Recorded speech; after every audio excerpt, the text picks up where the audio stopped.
Ah,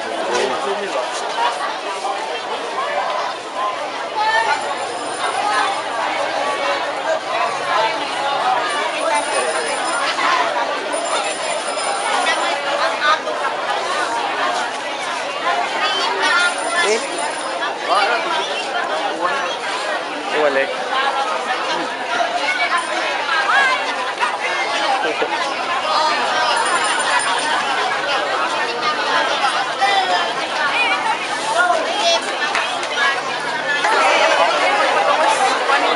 Halo ate. Hai.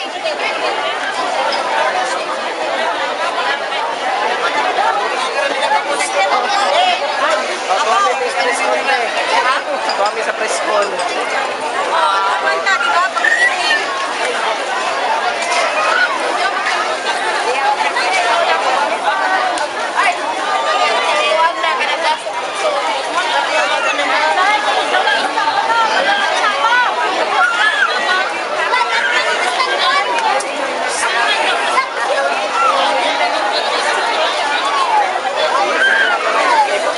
Mar.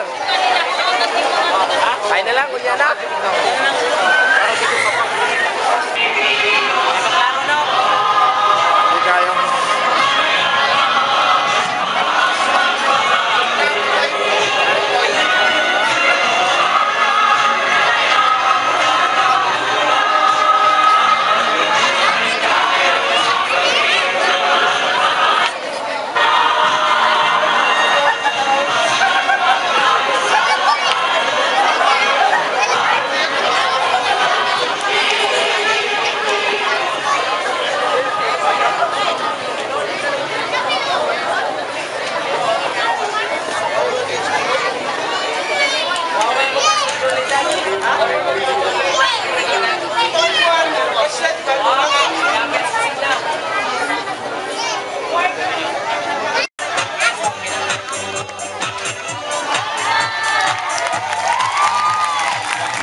Usapan sayot pa kung sakal sunabot karon wala ang administrasyon napasagda ang baybay itantanan na sa'yo nagkalagutom dagdag ang atisyon kami ang kakabay bayano bakong paglaon may magsasyak na ka kay ata ang magdala sa kalinaw at asenso sa mata isa manigang sugat siya ang pag-asa sa asenso sa mata isa kang ulot na ka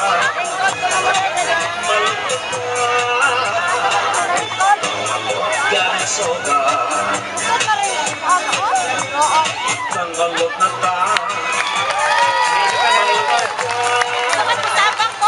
tanggalot galit soga tabak ako dahil saluoy naman ang ayaw kay matandog magkuyaw ang tao saluoy mo magtubang ka sa kalamuan sa balibay pag-asa Sapakan ng tanan sa mga kabuso tinaog-taog, Attorney Agustin Alo.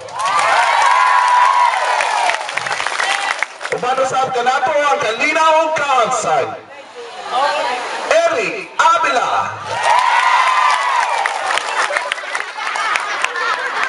Ang bigman sa konseho, Balan, Oscar Balan.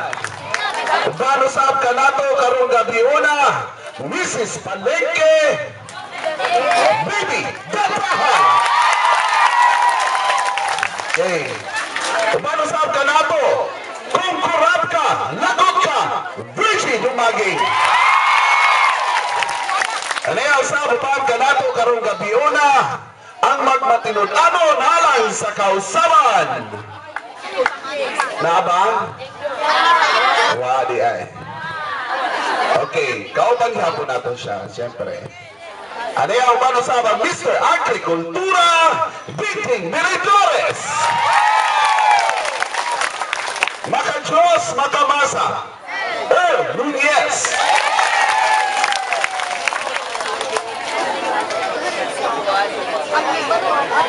Ubano sa kanato. Ang umaabot na Bisi Mayor sa baybay.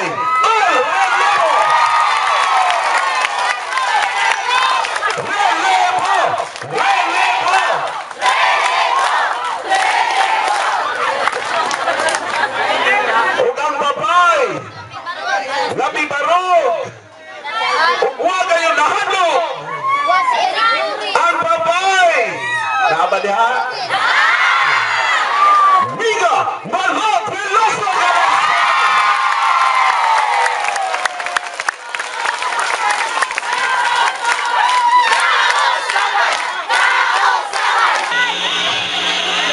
Ubano sa kanato karon gabi una. Ang atong mga media personalities, ang GMA 7. Yes. Atong palakpakan ang GMA 7. Ano yung palusad ka nato karong gabi una ang Bumbo Radio Philippines. The Freeman. And of course, Rappler International. Diba kita baybayanon na sayong makita nga huwag na sila'y kontra, udagan dayon. Ang dakong sayong nila, ang ilang pagtuo, nga ang atong miga, udagan usab, pero nasayok sila. Kaya nga no, ang atong miga, nagpabilin, pero ang sa ila sulti, a day of the election, hinlayas na si Miga Malot. Diba? Ila sulti. Pero sa dihang namiesta siya, nagsiga ang ilang mga mata. Kaya di man tinuod, bisan ng ilang mga supporters, moingon, tingog kay nilayas na si Miga Malot. Naaman lagi. Diba? So, ilang supporters. Pero ang mga supporters ni Miga Malot, nagpabilin! Kaya hanggang ipagita sa mga baybayanon, ang tinuuray nga kausaban sa atong dakbayan sa baybay. You wanna change? You wanna change? Yes. Okay, akong giawa ang tanan nga manindog kita alang sa pagampo nga unahan sa atong tatay Eric Avila. Late of prayer. Nagtawag sa pagpabilin o manindog kitang magpabilin aron sa nasudlong awit.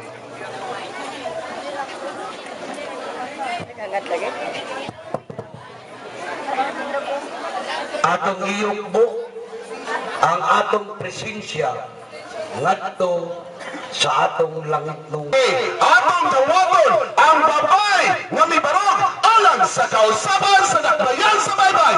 Miga Malot Veloso ngayong Sabado. Maayong gabi.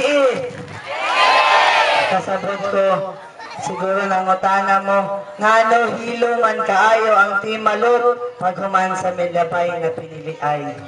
Wala mi nang hilom kay nahadlok mi, nang hilom mi kay dili mi makatuo sa resulta. Murag imposible kaayo, di ba? Kung atong tanawon kato milabay na eleksyon 2010, mismo ang nag-imbestiga sa Tagalang Malacanang nag-ingon, imposible kuno kaayo na makakuha og boto na 30,000 ang akong kaatbang. Uman galing sa kakuha og katunga na boto, katungwa sa'y kontra, kunya karon pa banoon, Ingon ang ato kaatbang sa ilang press conference o sa ilang victory party kono. Pero ang ako nasabtan, farewell party. Ingon siya, magpasayloay na ta. Panahon para sa reconciliation.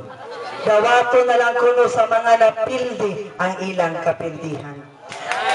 Mauni ang ako gisulti sa tanan ni uban sa Team Malot sa kausapan.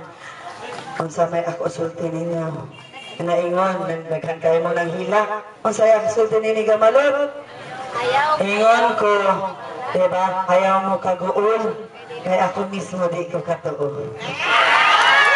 Ikaw, ingon ko na, tinuod ba kahani o nagdamgumi? Kaya ang pagtuo na to, victory party na lang jud ang kuwang sa pundok sa kausapan. Pero gibuhat jud sa atong kaatbang tanan, maulang ni ako balik-balikon. Kasabot ko, nag-record na po sila, anad na ko. Mudawat ang Team Malot o kapildihan kung klarong napildi. Pero klarong limbo ang inyong gibuhat. Tana na lang gibuhat na ninyo. Pagkalimbungan dahil ninyo. Ingon ko, si Miga Malot dugay na negosyante sa Manila. Kanang kapildihan, kanang maalkansi ta sa negosyo, makadawat ko anak. Pero tagai kong ebidensya na napildi ang Team Malot. Kay walay naghatag namo og election return. Ingon ko, dako kaayo kong respeto sa mga maestra. Tungod kay ang ako inahan, usasad ka maestra. Pero sa gibuhat sa mga maestra na nagpaggamit sa pamilyang Kari, dili ni palampason sa Team Malot. Naamig isampunan ng mga maestra, mga bagagnaon. Gikihaan namo sila og election sabotage. Kasabot kami kung sa penalty ane?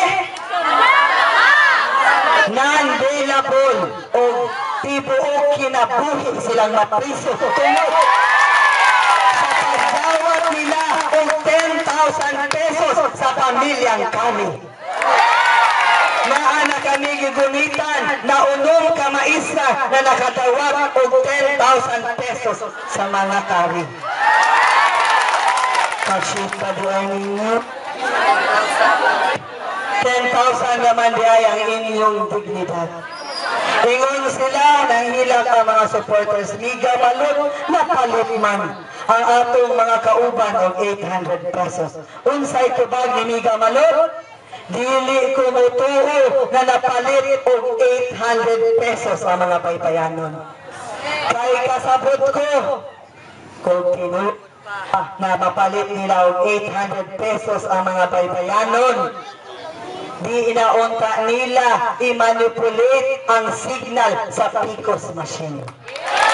Doon kasabot, nasayod ang pamilyang Kari, na bisag paliton pa nila ang mga paypayanon, di na nila mailan, kay kasabot na ang mga paypayanon ng ilang gipanghatag na kwarta, atot putanan kwarta. Karong gabi una, among ipakita unsa ang tinuod na nahitabo atong panahon sa piniliay. Kining mga pulis, kapusad ko kaayo respeto sa mga pulis, kaya ako amahan, usasad ka pulis. Pero ang dili nato matawat na kining mga pulis, way lain giprotekta sa proteksyonan, kundi ang pamilyang Kari. Karon na ko nakakita ang pulis, na imbis dakton ang happy